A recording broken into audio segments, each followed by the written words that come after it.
The most important object in From may be something everyone has been looking at for years without realizing what it actually does. It isn't the talisman. It isn't the bottle tree. It isn't even the mysterious symbol carved into the walls. It is the Faraway tree. And if the trees are not simply portals, but part of the town's actual control system, then almost everything we thought we understood about escape, survival, and the rules of From changes. Because the biggest question isn't, where does a faraway tree take you? The real question is, who decides where it takes you? That distinction is terrifying. We have always treated the faraway trees like strange pieces of supernatural geography. You enter one place and emerge somewhere else. Sometimes the destination seems useful. Sometimes it is dangerous. Sometimes it makes absolutely no sense. But look at what the show is actually telling us. The trees don't behave like normal doors. They behave like decisions. And that could explain why certain characters are repeatedly pushed towards specific locations at exactly the moments when the town needs them there. Think about Boyd. When Boyd first encounters the faraway tree, it doesn't simply help him escape danger. It changes the direction of his entire story. He enters one location and emerges inside the church basement. That seems random. But in From, random events rarely stay random. The town constantly creates situations where characters believe they are making choices, while something else appears to be guiding the consequences. That is why the trees deserve far more attention. Because if the talismans protect people from the monsters, then the talismans are defensive objects. But the faraway trees may be transportation mechanisms controlled by the system itself. And this is where it gets darker. What if the trees aren't designed to help people escape the town? What if they're designed to move people where the town needs them? Suddenly, the strange destinations become more disturbing. Victor has spent decades learning the behavior of the trees. He understands that you cannot simply enter one and expect to reach whatever place you want. He knows that the trees are unpredictable. But is unpredictability really the right word? Or is that what someone wants the survivors to believe? Because there is another strange pattern. The people who interact with the trees are rarely ordinary survivors, simply looking for a shortcut. They are usually people who are already connected to the deeper mystery. Victor, Julie, Boyd, and others who become entangled with the supernatural architecture of the town. That matters. Because if the trees were simply natural portals, there would be no reason for their appearances and destinations to repeatedly intersect with the central mystery. But they do. And this is the detail everyone missed. The town doesn't only trap people geographically. It may be controlling them psychologically by controlling where they can go.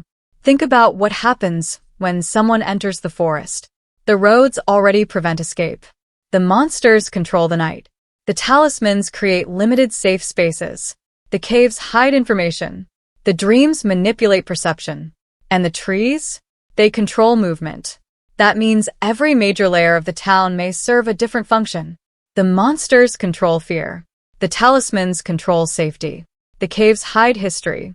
The dreams control the mind. And the faraway trees may control destiny. That is a much bigger possibility. Because if the trees can move a person without giving them control over the destination, then they are not really transportation. They are a form of selection. And once you see them that way, Victor's relationship with the trees becomes much more important. Victor doesn't treat the trees like miracles. He treats them like something he has learned to fear. He knows their rules. He knows their locations. And most importantly, he knows that going inside one can produce consequences that cannot be predicted. But why? Why would the town create something that can move people instantly if the entire purpose of the place is to keep them trapped? Unless the trees are not exceptions to the prison. Unless they are part of the prison. That would explain something deeply unsettling. A perfect prison doesn't need walls everywhere. It only needs to make sure that every possible path eventually leads somewhere the prison wants you to go. And From may have built exactly that kind of prison. The road traps you when you try to leave. The forest confuses you. The monsters force you indoors. The talismans make certain locations temporarily safe. And the faraway trees give you the illusion that you have discovered a way around all of it. But what if you haven't? What if the tree is simply another route through the maze? That changes the meaning of every mysterious tree we've seen. And it creates a terrifying question about Julie. Because Julie's ability to interact with different points in time introduces an entirely different possibility.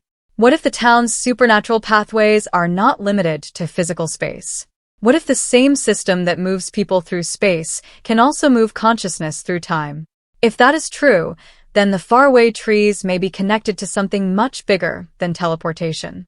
They could be part of the mechanism that allows the town to manipulate when events happen, not just where they happen. And that would explain why the past keeps bleeding into the present. Why characters encounter objects and symbols connected to events they don't understand. Why certain people appear to have knowledge they should not possess. Why the town feels less like a location and more like a repeating experiment. But here's what changes everything. What if the town doesn't need to know the future because it has already seen it? If the trees can connect different points in space and time, then the mysterious visions may not be predictions at all. They could be fragments of events that are already happening somewhere else in the system. That would make the visions far more dangerous. Because then when someone sees something impossible, they aren't necessarily being warned. They might be being shown where the system wants them to go. And suddenly, the question of who controls the trees becomes the central mystery. Is it the boy in white? Is it whatever force created the monsters? Is it something older than both? Or is the town itself behaving like a living intelligence? We still don't have a confirmed answer.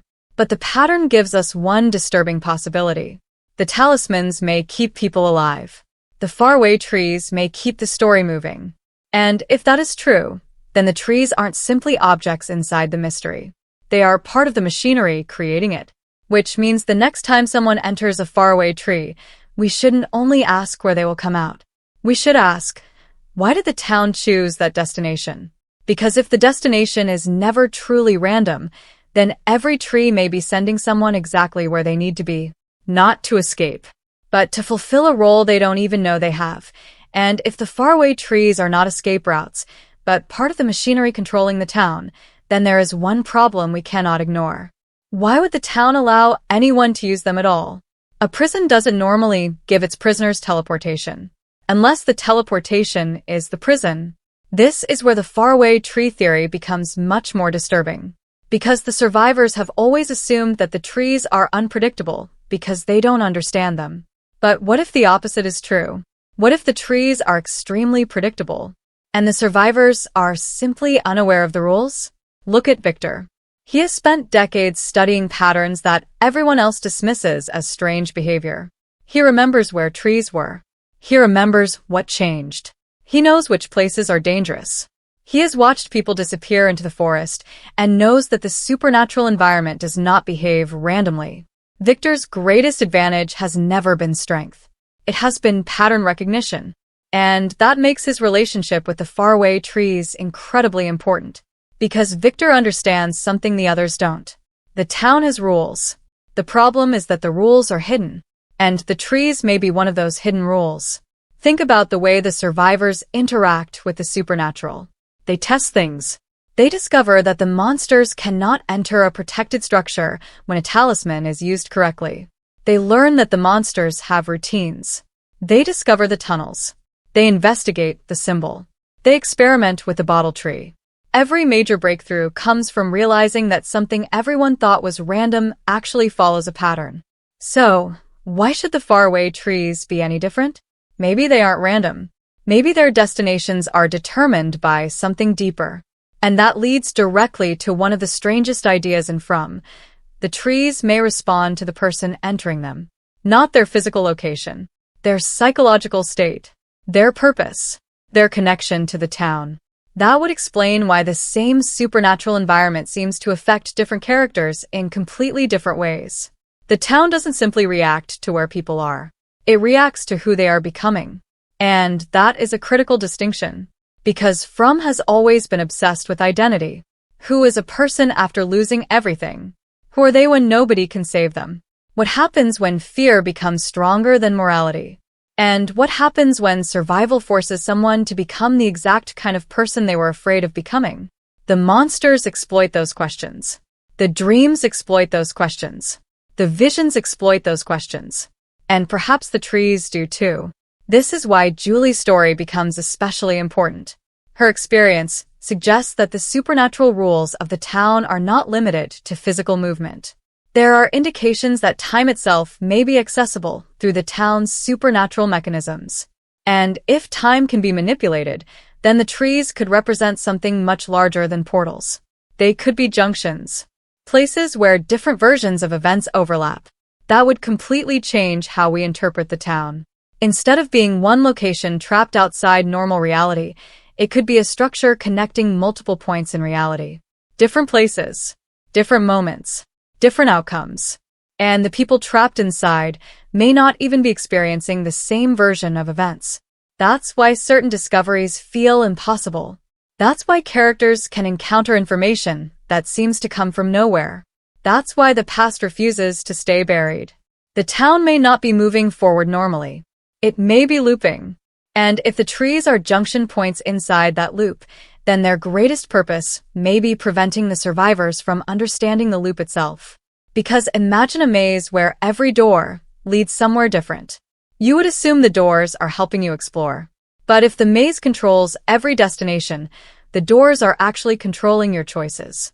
That's exactly what could be happening here. The faraway trees give the survivors freedom of movement while secretly limiting their control. And that's psychologically brilliant. Because the most effective prison is not one that tells you, you cannot leave. It's one that gives you enough freedom to believe you might escape. Then every attempt at escape moves you deeper into the system. And this is where Boyd's story becomes even more interesting. Boyd has always been the character most obsessed with finding rules. He doesn't accept the town's supernatural behavior as something humans simply have to endure. He investigates. He tests. He pushes. He wants to understand the mechanism. But the more he learns, the more complicated the town becomes. That may not be coincidence. Maybe the town needs someone like Boyd. Someone willing to investigate. Someone willing to connect clues. Someone willing to keep everyone moving. Because if the town is some kind of supernatural system, then Boyd may not be its enemy. He may be one of its necessary components. And that's a terrifying possibility. What if the town doesn't simply want victims? What if it needs participants? Think about the way the survivors constantly recreate the same emotional patterns. Someone discovers something. Someone becomes obsessed. Someone tries to escape. Someone gets punished. Someone else finds a clue. Hope appears. Then that hope collapses. The cycle repeats. That looks less like random suffering and more like an experiment. And an experiment requires variables. The people inside the town could be those variables. The monsters could be one pressure. The supernatural objects another. The environment another. And the faraway trees could be the mechanism that moves those variables into new conditions. That's why the trees may be more important than the talismans. A talisman keeps one person safe for one night. A tree can change the entire trajectory of a person's story. One can preserve your life. The other can determine where your life goes next. And this is where it gets darker. If the trees are controlled by the town, then someone may be deciding which characters encounter which mysteries. Victor finding certain locations. Julie being exposed to impossible temporal events. Boyd being pushed toward information he wasn't supposed to have. Different characters repeatedly arriving at places that contain exactly the kind of clue they need. Maybe none of these events are accidents. Maybe the town is feeding information to the survivors in controlled doses. Just enough truth to keep them searching. Never enough truth to let them escape. That would also explain why every major answer seems to create 3 new questions. The system doesn't simply hide the truth. It manages the discovery of truth. And that is much more frightening. Because if the town wanted everyone ignorant, it could simply hide everything. Instead, it gives them clues, symbols, objects, trees, dreams, visions, children, songs, patterns. It wants them to investigate. But why? Because perhaps understanding the mystery is not the path out. Perhaps understanding the mystery is exactly what the town needs them to do. And that brings us to the most dangerous possibility of all. What if the survivors aren't trying to solve the town? What if the town is using the survivors to solve itself? Maybe the people trapped there are unknowingly completing a process that has happened before. Maybe every generation reaches certain discoveries. Maybe every group follows different paths, but eventually reaches the same central truth. And the faraway trees could be the mechanism that keeps those paths connected, which means the real enemy may not be the monsters. The monsters might simply be guards. The real enemy could be the system that determines where everyone goes next. And if that system has been operating for decades, then Victor may not be the only person who understands it. There may have been others. People who discovered the pattern. People who tried to break it. People who entered the wrong tree at the wrong time. People who learned the truth and disappeared. That possibility completely changes the meaning of Victor's memories. Maybe his fragmented recollections aren't just trauma. Maybe they are the remains of a much larger map. A map he has been carrying inside his head for decades without understanding what it means. And if that's true, then the most important object in From isn't simply something hanging from a tree. It may be the tree itself. Because the talisman protects the body, the faraway tree may control the journey. And the person who controls the journey controls the outcome. But here's the final question we need to ask before we can understand what the trees really are. If they control where people go, who planted them in the first place? Because that is where the theory stops being about portals and starts becoming something much more terrifying. If the faraway trees are part of the town's machinery, then the final question is no longer where they lead. It is who built the system they belong to. Because once you stop seeing the trees as magical shortcuts, an uncomfortable pattern appears. Every important object in From seems to serve a purpose. The talismans create temporary safety. The bottle trees preserve information. The caves conceal the monsters and the history beneath the town. The symbols trigger visions and psychological reactions. The music carries clues. The dreams reveal information that cannot be explained normally. And the faraway trees connect places that should never be connected. That doesn't look like a collection of unrelated supernatural objects. It looks like a system. And if it is a system, then somebody or something designed it. That changes the entire mystery. Because the town may not simply be a place where supernatural events happen. It may be a machine built from supernatural rules. A machine designed to take human beings through a specific psychological process. Fear, hope, discovery, loss, desperation, and finally transformation. Look at the survivors. They arrive believing they are ordinary people. Then the town strips away everything they thought they understood. Their homes don't matter anymore. Their careers don't matter. Their old identities don't matter. The only thing that matters is survival. Then the town introduces a new set of rules. The monsters, the talismans, the forest, the tunnels, the trees, the dreams, and eventually the survivors begin changing. That may be the real experiment. The town isn't only testing whether people can survive. It may be testing what people become when survival is all they have left. And the faraway trees could be the mechanism that moves them from one stage of that experiment to another. This would explain why the trees are so closely associated with characters who are already approaching major psychological turning points. They don't simply move bodies. They move stories. A character enters the tree as one person. They emerge somewhere else with new information, new trauma, or a new connection to the mystery. That is not normal transportation. That is narrative manipulation inside the world itself. And this is where the theory becomes even more dangerous. What if the town does not control the trees directly? What if the trees are responding to the story itself? In other words, what if the town is not an intelligent creature sitting somewhere and giving orders?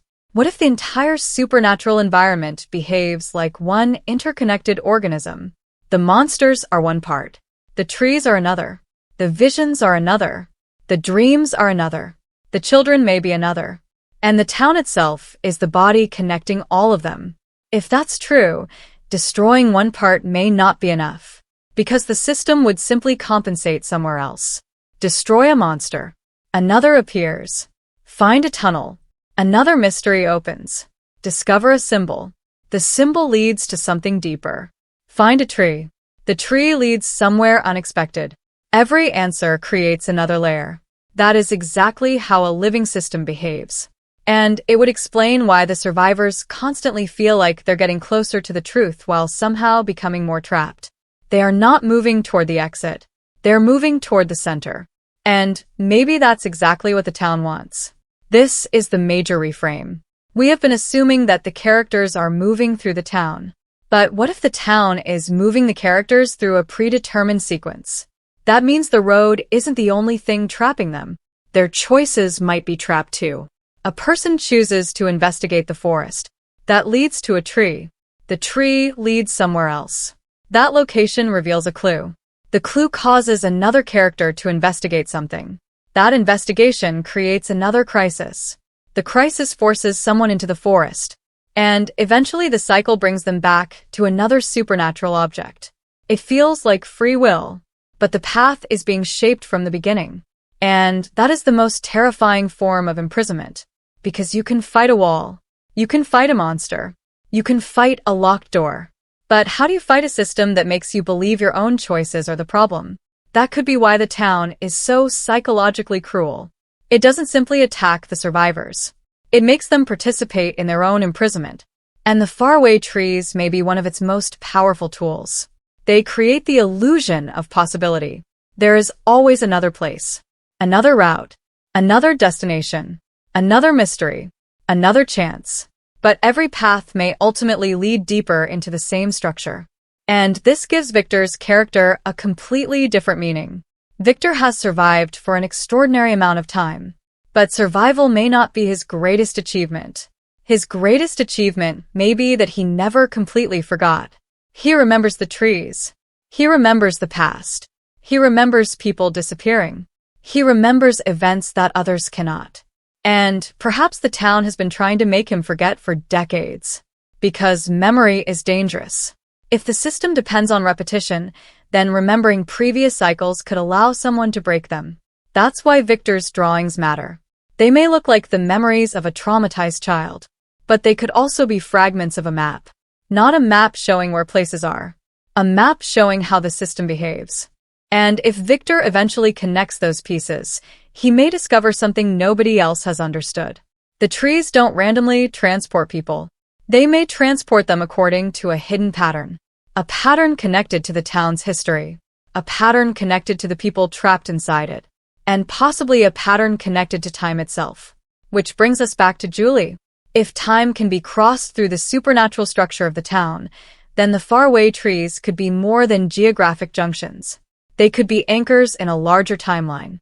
That would explain why certain locations seem to carry echoes of events that shouldn't still exist. It could explain why the past keeps appearing inside the present. And it could explain why changing the past may not automatically change the future. Because perhaps the town isn't moving along one timeline. Perhaps it exists across several. And the trees are the points where those timelines touch. If that is true, then the survivors may not be trapped in one version of the town. They may be trapped inside a cycle of versions. Different people, different choices, different tragedies, same destination. And suddenly, the monsters become less mysterious. They may not be the creators of the prison. They may simply be one of its enforcement mechanisms. They don't need to understand the system. They only need to maintain it. They come out at night. They create fear. They force people into protected spaces. They prevent the survivors from freely exploring. They keep the populations psychologically unstable. And while everyone is focused on surviving the monsters, the deeper system continues operating underneath them. That's why the talisman may be a distraction. Not because the talisman isn't important. It absolutely is. But it answers a smaller question. How do we survive tonight? The faraway tree potentially answers a much bigger one. Why are we here at all? And that is the question the town seems determined to prevent anyone from answering. Because if the survivors discover that the trees are part of a controlled system, they may stop treating every supernatural event as an isolated mystery.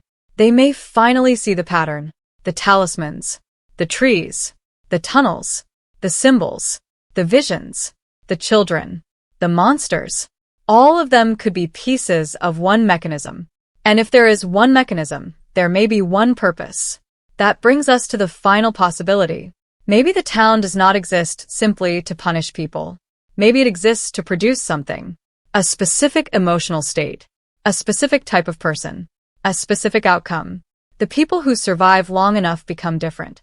They become more desperate, more connected, more willing to break rules, more willing to sacrifice themselves, more willing to enter the unknown. And perhaps that's exactly what the town is trying to create. Not prisoners. Participants capable of reaching the final stage of the experiment. The faraway trees would then become essential. They move those participants toward the places where they need to encounter the next piece of the puzzle. The town doesn't need to force every decision. It only needs to control the environment around those decisions. And if the theory is right, then someone who finally understands the trees could potentially do something nobody else has done. They could stop following the path. They could refuse the destination. They could break the sequence. They could turn the town's own machinery against it. But here's the terrifying part. What if that has already happened before? What if someone discovered the system and the town simply reset?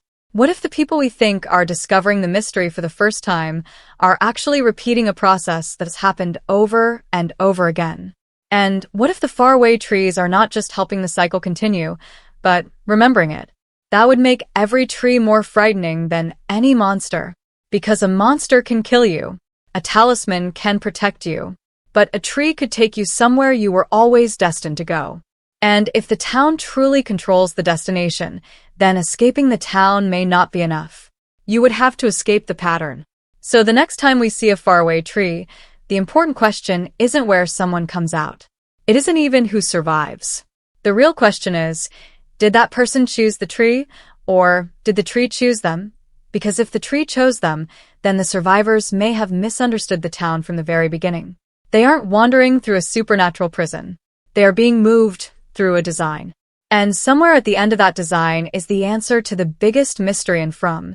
Who built the system? And what happens when the final person reaches the place the trees were always meant to take them?